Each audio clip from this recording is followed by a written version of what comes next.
అభిప్రాయ భేదాలు ఉంటాయన్న, వాటిని పక్కకు పెట్టాలి. మన ఒక ఫ్యామిలీ, ఒక కుటుంబం, ఇంత పెద్ద మా సైన్యం ఉంది, ఇంత పెద్ద మా కుటుంబం ఉందని భావించే ఈ వేదిక మీద నాయకులం అందరం కూడా కలిసి కట్టుగా ఈ తెలంగాణ రాష్ట్రంలో మోడీ రాజ్యం కోసం, రామ రాజ్యం కోసం ఇలా పరితపించి 24 గంటలు కష్టపడి పనిచేస్తున్నామన్నా. ఒక్కసారి ఆలోచించండి, ఈ తెలంగాణ రాష్ట్రంలో నిధులు ఇచ్చేది మనం, ఇలా అభివృద్ధి చేస్తున్నది మనం. ఇవాళ రైతులు రోడ్ల మీద చూస్తే కొనుగోలు ఇప్పటికీ ప్రారంభించకపోవడం వలన ఇప్పటికే కొనుగోలు పూర్తి కావాలి. వర్షాలు పడి, వడగల వానలు పడి వాళ్ళ రైతులు రోడ్ల మీద పడిగాపులు కాస్తే ఇంతవరకు కొనుగోలు ప్రారంభించకుండా రైతులను హరిగోస పెడుతున్న ప్రభుత్వం కాంగ్రెస్ పార్టీ ప్రభుత్వం. ఇలా పైసలు ఇచ్చింది మనం, కొనుగోలుకు డబ్బులు ఖర్చు పెట్టేది మనం, నిధులు ఇచ్చేది మనం, మధ్యవర్తిత్వం వహించి కొనుగోలు ప్రారంభించకుండా రైతులను నడ్డి విస్తున్న ప్రభుత్వం ఇలా కాంగ్రెస్ పార్టీ ప్రభుత్వం. ఉద్యోగులకు డిఏ లేవు, పిఆర్సీ అమలు లేదు, నిరుద్యోగులకు ఉద్యోగం లేదు, నిరుద్యోగ వృత్తి లేదు, విద్యార్థులకు భరోసా కాలేదు, 2500 మహిళలకు లేవు, 4000 రూపాయల ఆసరా పెన్షన్ లేదు, అందరికీ రైతు భరోసా లేదు, అందరికీ రైతు బోనస్ లేదు. వాళ్ళు ఏమీ లేకుండా ఇలా 6 గ్యారెంటీలు పక్క పెట్టి కేవలం ఢిల్లీకి పైసలు పంపడమే లక్ష్యంగా ఇలా రేవంత్ రెడ్డి ప్రభుత్వం పనిచేస్తున్న విషయాన్ని ఒక్కసారి గుర్తు చేసుకోవాల్సిన అవసరం ఉంది. ఇలా ఇచ్చేది మనమన్నా, ఒక్కసారి నాతో పాటు చెప్పండి అన్న. ప్రధానమంత్రి గరీబ్ కళ్యాణ్ అన్న యోజనకు బియ్యానికి పైసలు ఇచ్చేది ఎవరన్నా? ఇవాళ బియ్యానికి పైసలు ఇచ్చేది నరేంద్ర మోడీ ప్రభుత్వం అన్నా. స్వచ్ఛ భారత్ మిషన్ పైసలు ఇచ్చేది ఎవరన్నా? జాతీయ రహదారులో పైసలు ఇచ్చేది ఎవరన్నా? రైల్వే నిధులు ఇచ్చేది ఎవరన్నా? శ్మశాన వాటికలకు పైసలు ఇచ్చేది ఎవరన్నా? కొనుగోలుకు పైసలు ఇచ్చేది ఎవరన్నా?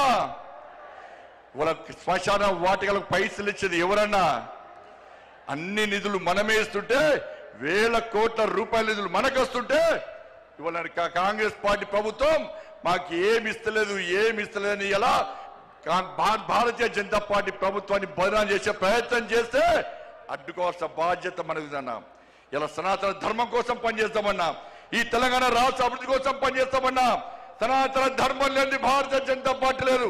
అరే 80% హిందువుల కోసం పనిచేసే పార్టీ నా భారతీయ జనతా పార్టీ. మేము ఒక వర్గానికి కొమ్ముగాయం, ఒక వర్గాన్ని వ్యతిరేకించాం. మేము సనాతన ధర్మానికి అడ్డొస్తే, నా ధర్మాన్ని హేళన చేసే ప్రయత్నం చేస్తే, నా సమాజాన్ని చీల్చే ప్రయత్నం చేస్తే ఏ భారతీయ జనతా పార్టీ కార్యకర్త ఊరుకునే ప్రసక్తి లేదు.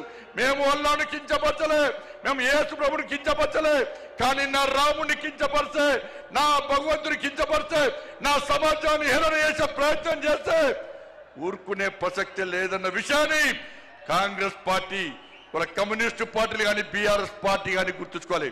అందుకే భారతీయ జనతా పార్టీ కార్యకర్తలారా అందరం కలిసి పనిచేద్దాం. నేను ఏ రోజు కూడా పార్టీ తల వంచుకునే పని చేయనన్నా. ఇలా పార్టీ కోసం పనిచేస్తాం మేమందరం కూడా.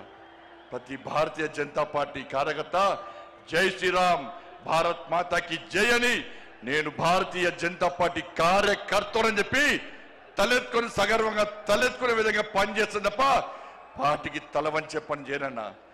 చాతగాని మూర్ఖులు, ధైర్యంగా రాజకీయంగా ఎదుర్కోలేని దద్దమ్మలు ఇలా ఏదో చేసి బండి సంజయ్ని గాని భారతీయ జనతా పార్టీని ఇబ్బంది పడితే నేను ఫామ్ హౌస్ లో ఎలకని కాదన్నా.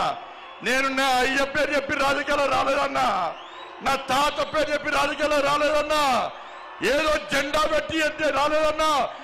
నేను కాసేపు జెండాను, కమలపు జెండాను భుజం మీద మోసుకొని సామాన్య కార్యకర్తగా నా రాజకీయం ప్రారంభించి ఒక రాష్ట్రీయ స్వయం సేవక, ఒక ఏబీవీపీ కార్యకర్తగా, ఒక యువమోర్చా కార్యకర్తగా, ఒక నరేంద్ర మోడీ శిష్యునిగా భారతీయ జనతా పార్టీ కార్యకర్తగా పనిచేస్తున్నప్ప సగర్వంగా భారతీయ జనతా పార్టీ కార్యకర్తని తలెత్తుకొని తిరిగి పనిచేస్తున్నప్ప తల వంచే పని చేయన్నా.